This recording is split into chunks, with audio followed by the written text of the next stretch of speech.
Hi. Mwah. Welcome to Ask the Gentle Lady. Thank you for tuning in to our channel. And I hope everyone is doing fine. I'm doing okay.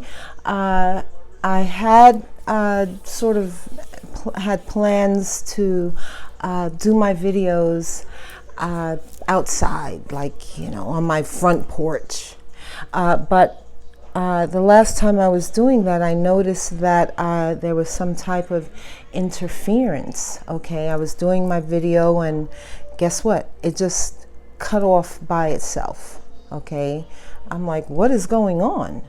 And then so I said, let me try my backyard.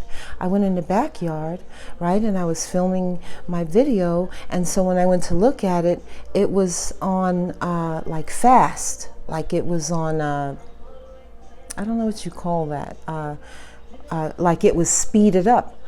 I didn't speed it up, okay? I didn't do that. As much as I use my phone, which is what I use to do my videos. So anyway, but I'm going to correct that, okay? I don't know if I'm gonna have to report this kind of stuff, because see, what that tells me is that someone is doing something in my community that they have no business, okay? Whatever you do, you do. Just don't drag me into it, okay? So I don't like my interference with when I'm doing my stuff, okay? But anyway, let's get to the question, okay? So the question is, dear gentle lady, what will it take to stop the violence, the crime? Whew. Okay, well, to me that is a loaded question, okay? And we see that many municipalities and places, cities and all of that, they are having a problem with violence, okay? And also a lot of them, the police departments are complaining that they don't have the manpower that they once had.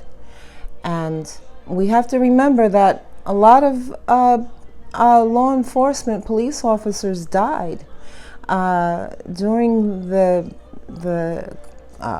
coronavirus, okay?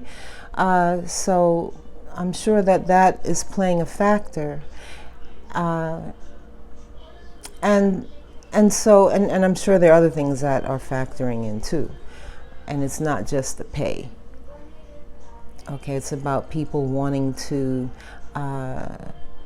be with their families and things like that. So people are rethinking things.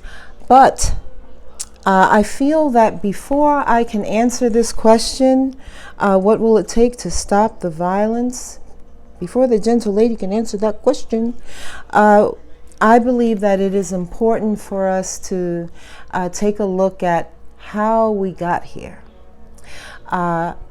What I hear, though, there are a lot of people that do have different ideas and suggestions of how to get a hold on this violence, to stop the violence and the crimes. And I believe that's all well and good.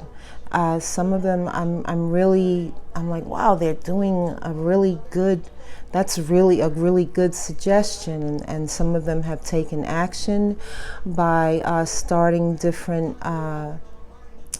organizations and making sort of what you call safe places to try and curb the violence. But like I said, I believe that we have to look at how we got here in the first place. And so what I see, one thing, okay, I believe that we got to this point.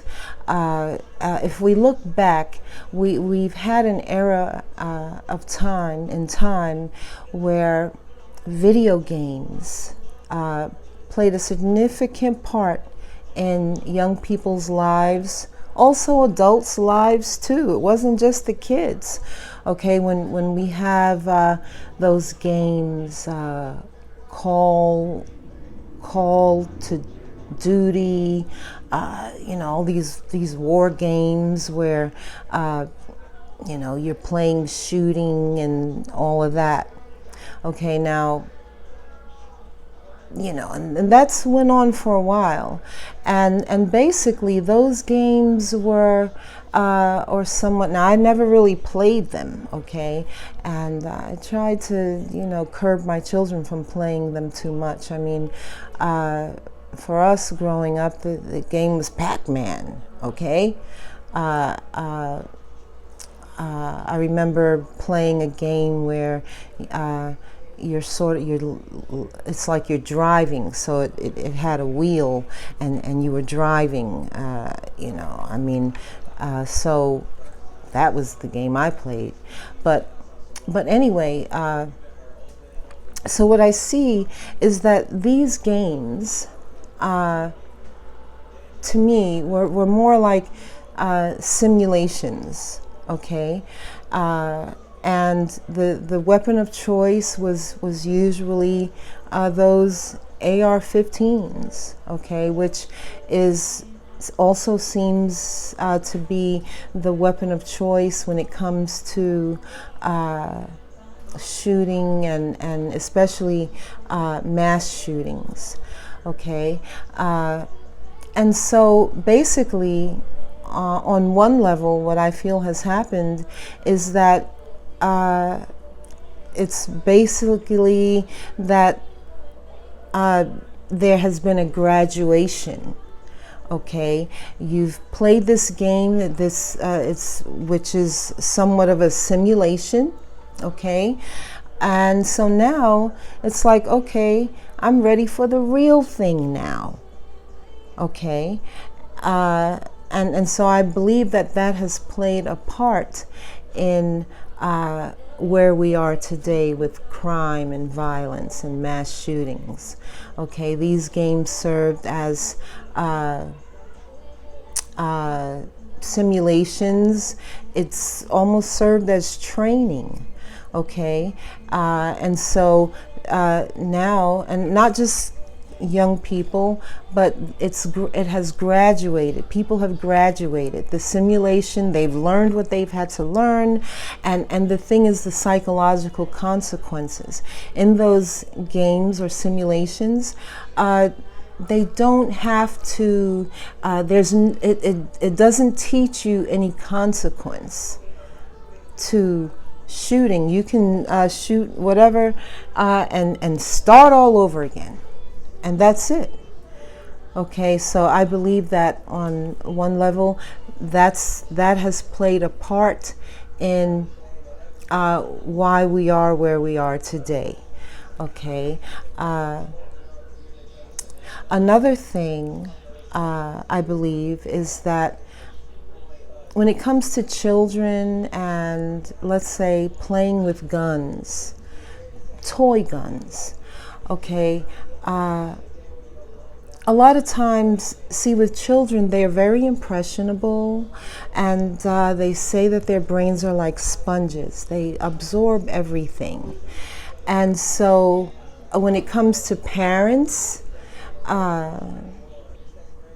or adults in general around children, I'm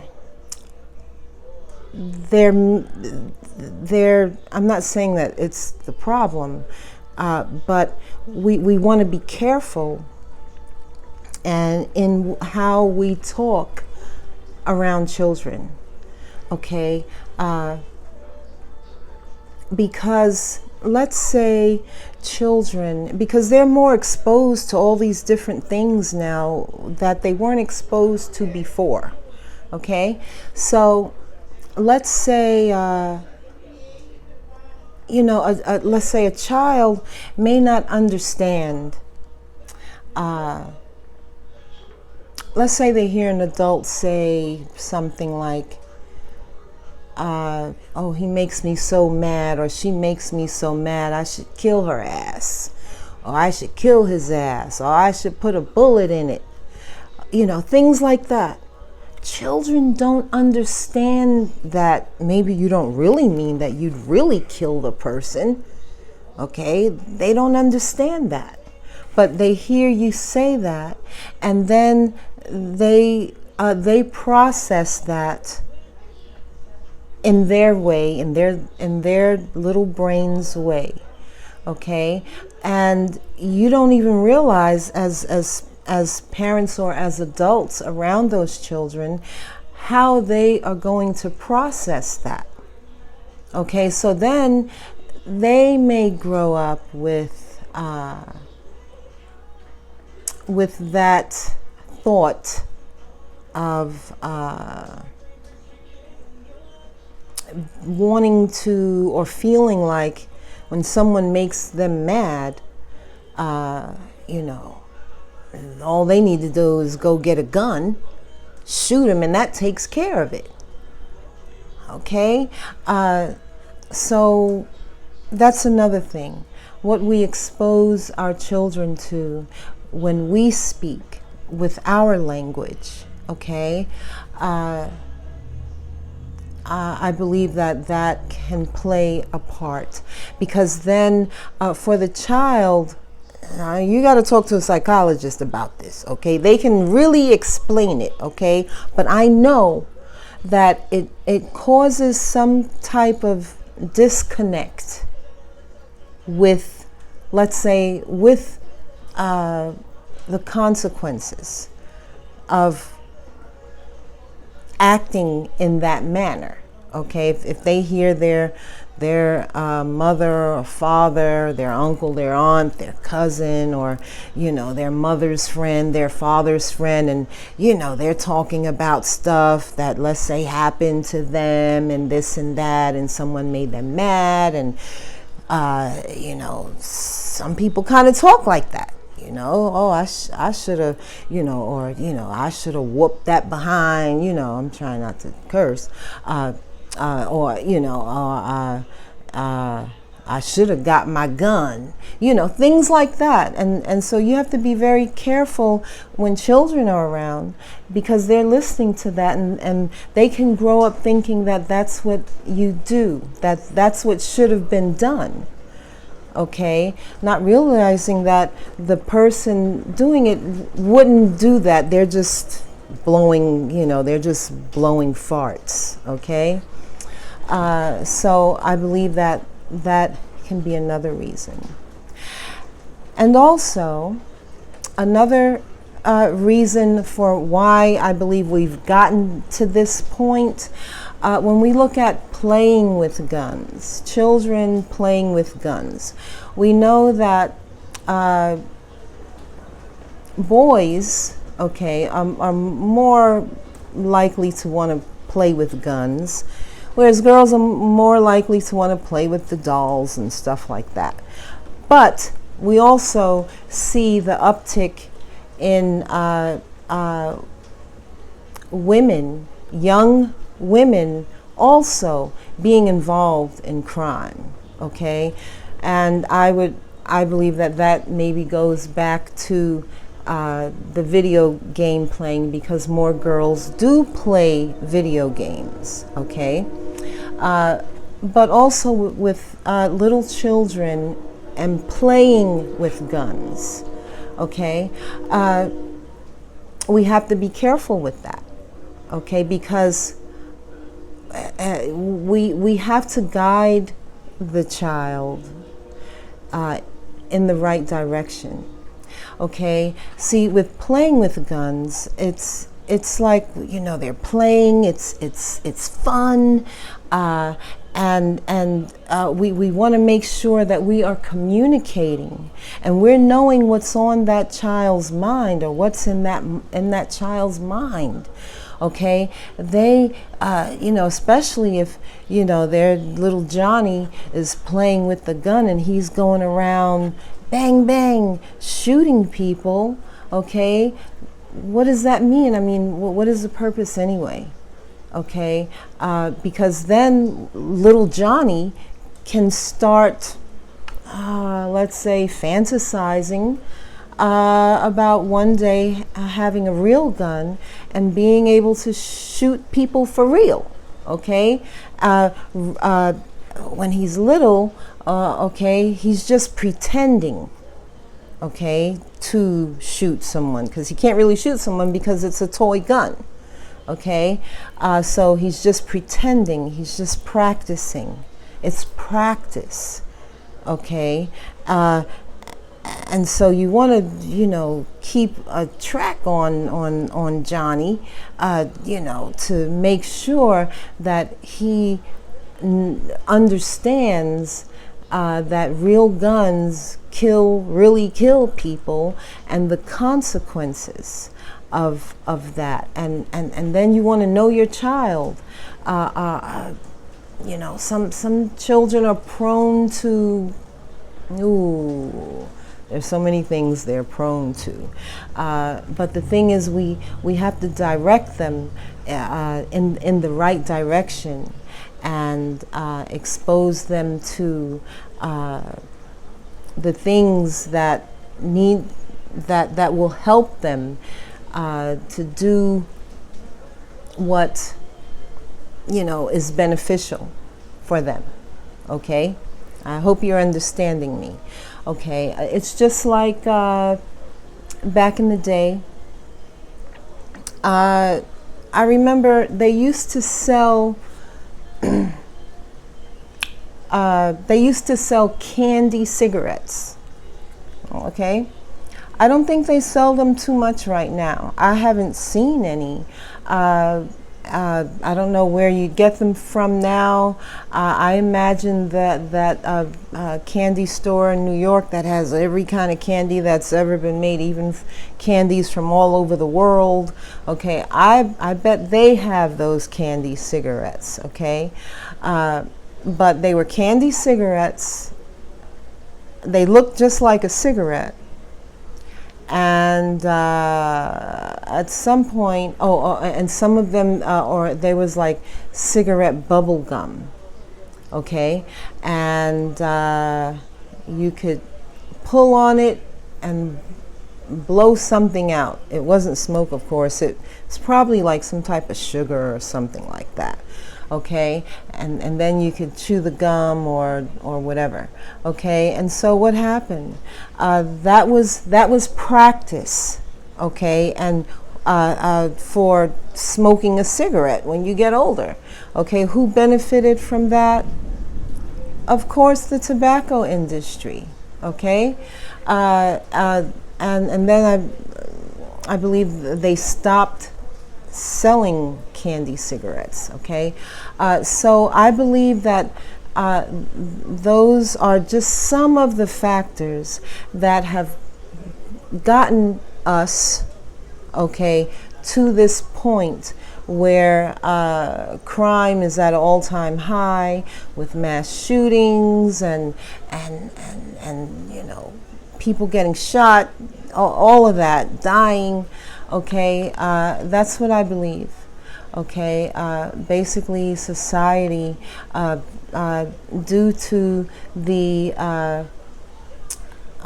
video games that simulated, which, you know, simulations for shooting and target practice and all of that, I believe that those things have contributed to what we see today.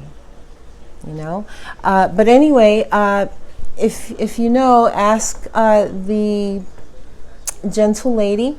I let you know that we would be featuring some of our products on each of our episodes, and right now I want to share with you these earrings designed by Lourdes, and these are in the Get the Point collection. Nice, right? If you've seen some of my other videos, you will see that I had like an orange pair. So these come in this pink, and it also comes in This is neon and the neon orange. Okay, I also have these on, but they're different. These are made with leather, and these actually took more work than these. Okay, so I just wanted to share that with you. And if you have any questions about our neon pink Get the Point collection, please send your inquiries to the gentle lady #1 at gmail.com, and you can pay through our Cash App, Cash App, Dear Gentleman.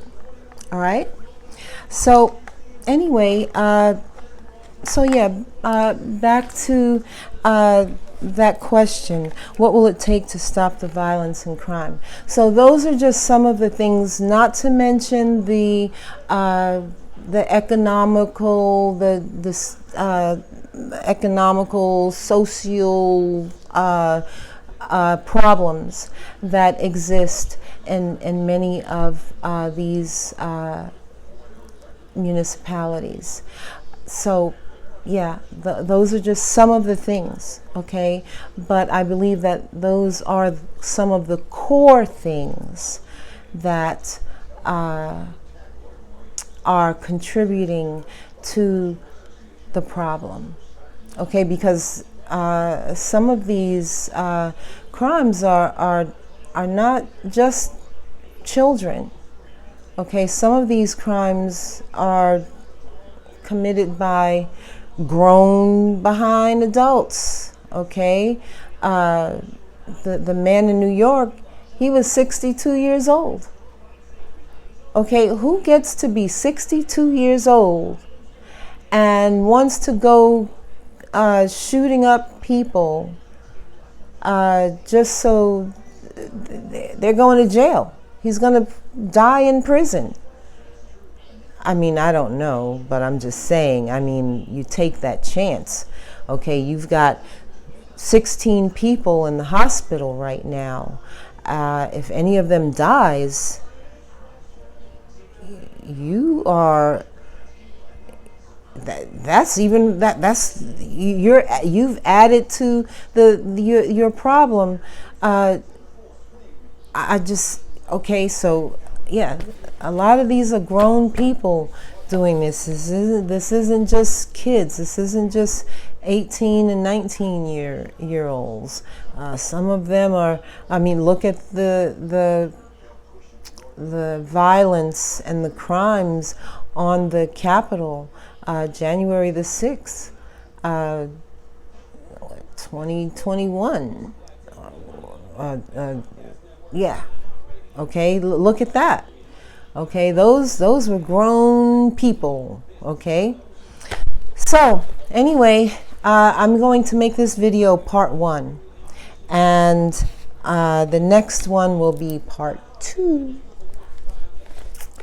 Thank you, and I look forward to seeing you again.